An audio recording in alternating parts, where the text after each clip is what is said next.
இன்றைக்கி நம்ம விதவிதமாக காட்டன் சில்க்குன்னு சொல்லி ட்ரெஸ் பண்ணுறோம். அப்படி இந்தியாவிலேருந்து மேனுஃபேக்சர் பண்ணப்பட்ட ஒரு ஃபேப்ரிக் யூரோப்பியன் மார்க்கெட்டில் அதிக டிமாண்டில் இருந்ததுன்னு உங்களுக்கு தெரியுமா? எஸ், சின்ஸ் அப்படிங்கிற ஃபேப்ரிக் வந்து யூரோப்பியன் மார்க்கெட்ஸில் அதிக டிமாண்டில் இருந்த one of the fabrics. Even அந்த நாட்டோட குவீனுக்கு கூட அந்த ஃபேப்ரிக் ரொம்ப பிடிச்சி அவங்க அதிக அளவில் அதை வாங்கி யூஸ் பண்ண ஆரம்பிச்சிட்டாங்க.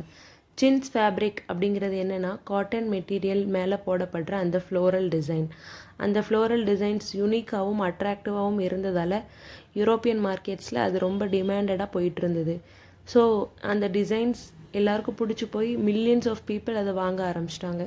இதனால் அங்கே இருக்கிற நேட்டிவ் வீவர்ஸ் வந்து அஃபெக்ட் ஆக ஆரம்பிக்கிறாங்க. அதனால் என்ன பண்ணுறாங்க அப்படின்னா, அவங்க குயின் கிட்ட போய் வந்து ஒரு மனு கொடுக்குறாங்க. இப்படி இந்தியன் மார்க்கெட்ஸில் இருக்கிற ட்ரெஸ்ஸஸ் இங்கே அதிகமாக வாங்கினா எங்களால் வந்து தொழில் பண்ண முடியல, ஸோ நீங்கள் இதை வந்து பேன் பண்ணணும் அப்படின்னு சொல்லி ஒரு மனு கொடுத்த உடனே அந்த குயின் அதை அக்செப்ட் பண்ணிவிட்டு இந்தியன் ஃபேப்ரிக்கான சின்ஸை வந்து பேன் பண்ணி என்ன பண்ணுறாங்க அப்படின்னா, மெஷினரிஸ் டெவலப் ஆகிட்டு இருந்த காலகட்டம் அப்படிங்கிறதால இந்த டிசைன்ஸ் எல்லாத்தையுமே மெஷின்ஸ் மூலயமா ப்ரொடியூஸ் பண்ண ஆரம்பிச்சிட்டாங்க.